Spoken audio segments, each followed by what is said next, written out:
Two new big additions to the Lake Charles lakefront this year. As 7 News continues our hurricane preparedness series, KPLC's Haley Jefferson takes a look at how the newly built establishments are preparing in case of a hurricane. It's a first of its kind in Southwest Louisiana, featuring both a children's museum and nature and science center. Port Wonder just opened its doors earlier this year. But as hurricanes are no stranger to Southwest Louisiana, the staff is already prepared if a storm were to come through. It is kind of nerve-wracking being along the lakefront, but with the design of this building, it was designed to withstand a hurricane Category 4. Jeff Bayer, biologist supervisor of the Louisiana Department of Wildlife and Fisheries Nature and Science Center, says their hurricane plan allows the fish to remain safely in their tanks at the center while staff evacuates. In the event of a power outage, Bayer says the tanks will be supported by a very large generator. And it is wired directly into what we call our life support room.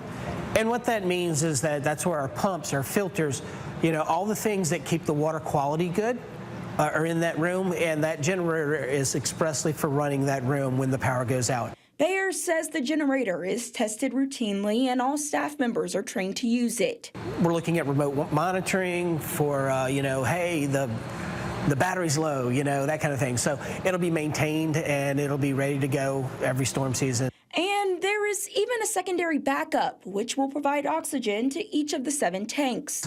We have the technology now where we use ceramics as micro diffusers, and you can hook those to oxygen tanks with flow meters set very, very low, and they will last for days. Now, you may be wondering, if everyone is evacuated, who's going to feed the fish? Well, Bayer says feeding fish during a storm event would actually be bad because it alters the water quality. Fish can go for really a very long time without eating, doesn't affect their health. They're well fed here. They have nutrients stored. They have fat stores. Soon, during your visit to Port Wonder, you'll be able to grab a bite to eat at Crying Eagle's newest location on the lakefront. This building is rated for 160-mile-an-hour wind, okay? The glass is impact rated.